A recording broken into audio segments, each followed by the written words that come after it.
Hey y'all, it's Steve, Hobo with Wood. In this video, we're going to talk about some of the basic tools in Lightburn. The Boolean tools, the union, the weld, the intersect, the A-Bs, weld versus group, when you want to do one versus the other, what's the difference. Even going to touch on some node editing.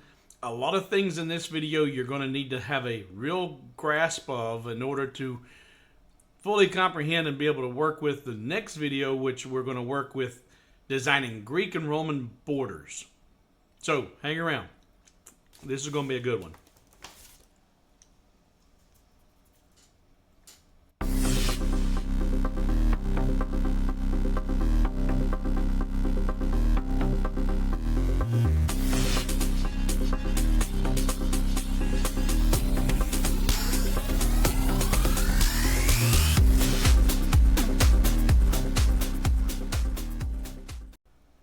Okay, first let's look at where these items, these features are located on Lightburn.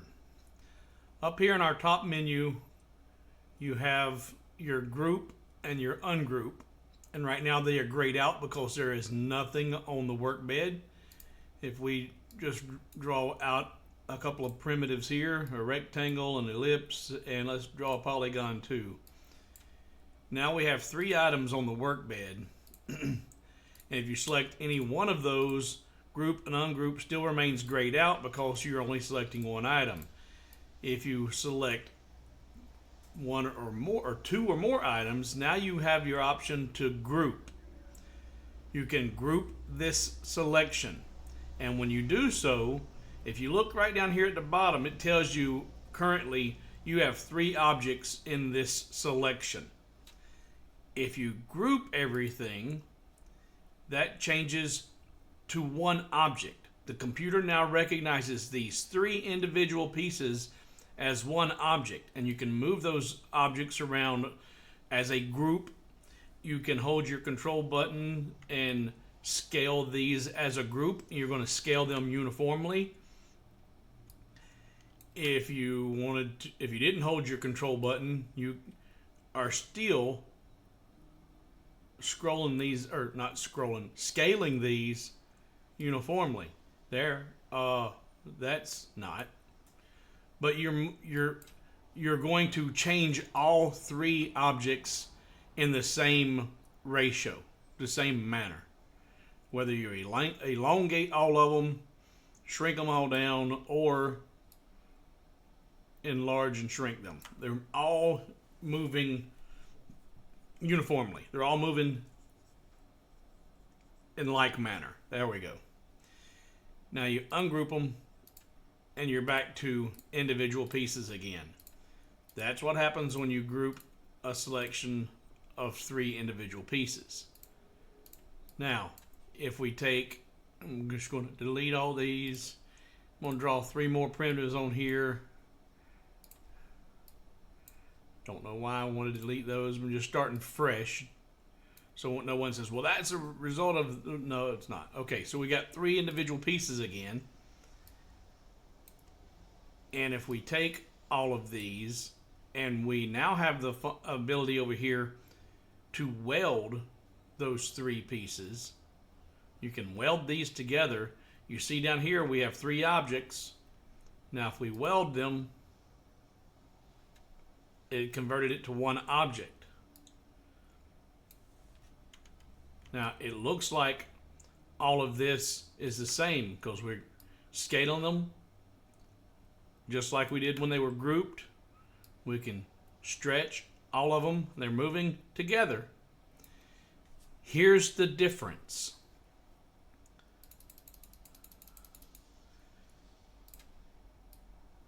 If we have three objects,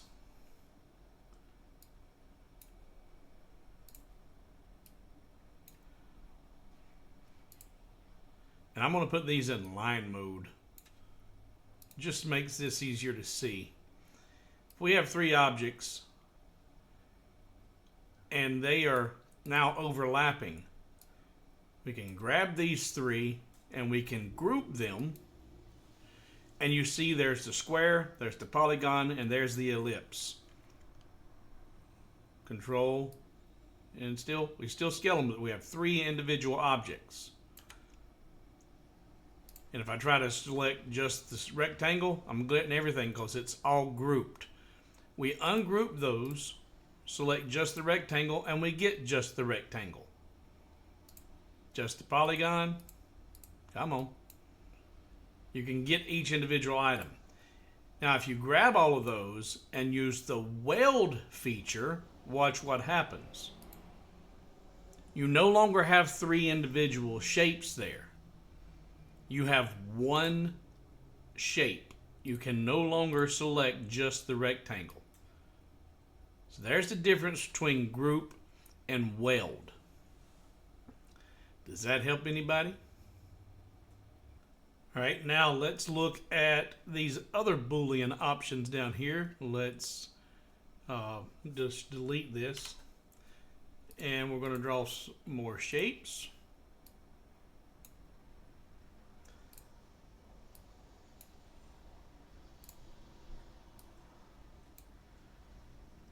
We have 3 primitives there, rectangle, ellipse, and a polygon. We're going to overlap these because that's where you're going to use these other tools. And right now, since only one object is selected, you don't have any of the Boolean options highlighted. So if we select all of these, you notice you don't get anything but weld, because you can't use the Boolean union of more than an union, subtract, or intersect when you have more than 2 objects selected. So if we select 2 of them, now you have your option to use Boolean union, Boolean subtract, and Boolean intersection. Now, it took me a while to wrap my head around this, about when to use which one and why.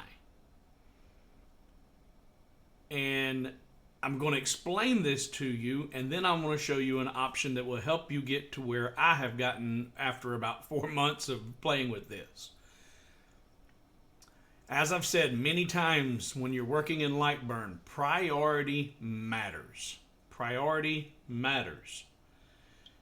So when you select the ellipse and then the polygon, you selected ellipse first, polygon second. So that's A for ellipse, B for polygon. If you're going to do a union, which is this one, Boolean union, you're doing A plus B. And if you're going to add the 2 together, it doesn't matter which one of those you select first. In most cases, there might be an exception to that. Because I said, priority matters. But in this case, I can't think of where, since you're doing a union, it's going to make any difference. But when you've selected those 2 and select union, it's going to do the same thing that weld did. When we hit union here, it's going to join those 2. They are no longer 2 individual pieces. They have, they are now in a union. They are one individual piece. If we undo that and we select A, the ellipse, B, the polygon, and now we look at the subtract, Boolean subtract. Subtract one shape from another. A subtract B. So we said A subtract B. So that should give us the ellipse minus where they intersect. Like so. Undo that. Now we're going to select the polygon, A, and then select the ellipse, B. So A subtract B should leave us the polygon less where the circle intersects it. Same tool, it's the difference in the priority in which one of the 2 shapes we selected first. So it's the same tool with a different result because of which one we selected first. Undo that. And then lastly, this is the intersection. And this is the Boolean intersection of 2 shapes, A and B. So it's kind of like the union, where I can't think of right now where it's going to matter, because you're only able to select two shapes. Hit that union button, and or not the union, the intersection, and it's going to leave only the section where they intersect. Okay? Now, until you can fully wrap your head around that, I was told that 2 or 3 times, a dozen times, 2 or 3 dozen times before I finally grasped it. And until I did, the Boolean assistant was my best friend. So if you select 2 shapes, and there I don't know which one was selected first, and until you get into the habit of paying attention to which one you select first and why you select which one first, if you go into Tools, Boolean Assistant, or Control B, will bring up this Boolean Assistant over here. And here you have union, intersection, and subtract.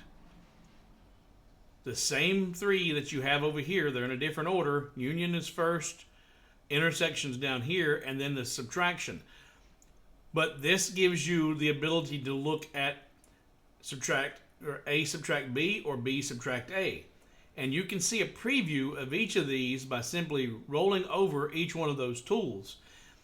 And if you're not seeing an instant result, if your processor's a little slow, or if you've got it in fill mode or in a setting, you can actually click each one of these to make it generate the preview if it doesn't do it automatically.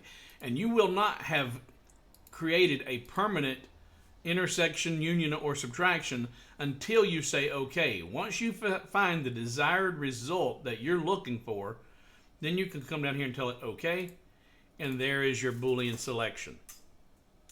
Now those are no longer 2 pieces, they are now 1, so now you can select that along with the other one and go in and do another Boolean assistant, or if you know what you're doing, you can get it that way. So there is your group versus weld and your Boolean tools.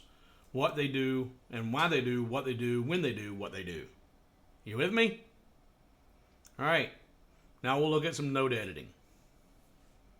So I've had several of you comment whenever we've talked about node editing about your inability to see nodes.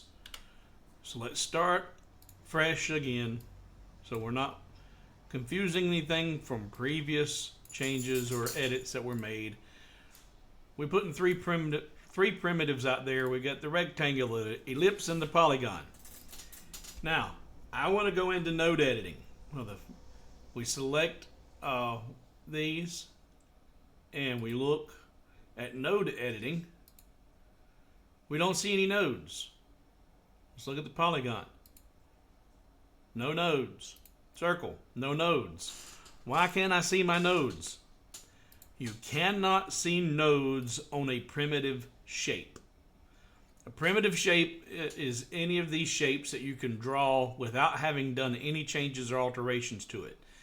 If you create a perfect square or a rectangle, a perfect circle or an ellipse, polygon, triangle, whatever, you're not going to see the nodes, because it is not a path. So if you select 1, 2, or all of those and you convert it to a path, and if you can select 1 and now show your nodes, now you can see 1, 2, 3, 4 nodes. Or if you wanted, you select them all and go into nodes. Now you can see the nodes of all of them. So if you're not seeing nodes, that could be the first reasons, because you're working with a primitive shape and not a path. Another reason you may not see nodes. Let's delete all this. We're going to put our primitives back out here. And I shouldn't have deleted that actually, but I want to start from scratch. All right, we got 3 primitives. Now we already know that you're not going to see any nodes. Okay? All right, well, We convert this to a path, just like I had a second ago, the dummy. All right, so there are all the nodes. If these were grouped, and now you select these and you go into node editing, you don't see any nodes. You will not see nodes whenever your items are in a group. So until you ungroup those, will you see nodes. So if you were to have an issue where you're not able to see nodes, first look, make sure that you are looking at a path and not a shape, a primitive shape. And also make sure that they're not part of a group. All right? So there's how you see your nodes and why you may not see your nodes. And I had this come up. People ask, how do you get that menu to pop up there? You just wait. Anytime you aren't sure what a feature is on this software, if you place your cursor over that feature, if it's, and I think it works if it's grayed out, yeah, even if it's not selectable, if it's a grayed out feature like right now, to ungroup is not an option, but you still see the that menu pop up. If I put it over a feature and let it sit, it'll come up and highlight what that feature is. Create rectangle. Now, here's something you may not know. This also can be your best friend. If you go over here to node editing, there it comes up and tells you what each of those letters will do when you're in node editing. But if you're still not sure about what you need to do, if you hover over a menu item, a tool, and then hit F1, it's going to take you into the Lightburn software documentation for that feature specifically. See, it went straight to the Edit Nodes tool. And now you have all of the information you need to for this tool. If you scroll down, here is those letters, what they do for both Windows and Mac, what they do, and then you get on down to your snapping and more. You go on into more of the documentation. Let's go over to, actually, you know what? Create an array. Hover over it and hit F1. If you've never worked with the array tool, F1, there's your grid array. That's what you were hovering over. When you hit F1, it opens up the documentation directly to that help section. That's where I get a lot of my answers. So I hope you found this video informative. This was not the video that I had initially planned on putting out this week. I'm going to be doing designs on this. I'm going to show you how I create these Greek-Roman borders, and it's going to require a good working knowledge of everything we just talked about, all of the different Boolean tools and the node editings. But this is the next video, creating these paths, how easy it can be, but if you don't fully wrap your mind around everything that was just in this video, you're going to be a bit lost whenever we go to do this design work. So I'm going to dive back into my leftovers from the last video. That's Miss Gigi. She decided she wanted to be on camera here the last few minutes of this one. That's the dog collar you hear rattling once in a while. And whenever I have to disappear during live streams to take care of Miss Gigi, that's Gigi. So, until the next video, which is going to revolve around those Greek borders, I'll see you when I see you. But before I go, though, I do want to thank all of my patrons. I am blown away. I don't talk about them much for my own sake, because it does really, it moves me greatly that I have people who are willing to help me out and keep this channel going. So this is the one time, once a month, I'm going to put a list here. I think it should be there, I hope, of my patrons. Thank you. I am greatly appreciative of all of your help and your donations, regardless of what tier you're signed up. For those who aren't aware, the patrons see a lot more designs. They get a lot more free stuff, and I don't care if they signed up for gold, bronze, or silver. I've got a platinum level too, and I'd love it if I get a couple platinum levels. But I don't distinguish the difference as of yet on who gets what. If you sign up as an entry level on a bronze level patron, and you see the value of being a patron, it's that you are truly getting something for your money that warrants you upping your level from your initial pledge to a greater pledge, it would be greatly appreciated. The files I sell on my website, some of them for $3, $8, $9, $10, whatever, I actually give those to the patrons. And so if you're buying your files from Etsy or wherever, and you're buying several a month, well, it wouldn't. You'll get in your money's worth if you sign up as a gold tier patron. But thank you for each and every patron, regardless of which tier you're at. It is greatly appreciated, and you won't see none of this again until next month. So now, I am Steve, Hobo with Wood. I'm taking my tasty cakes, and I'm getting out of here. See you in the next video.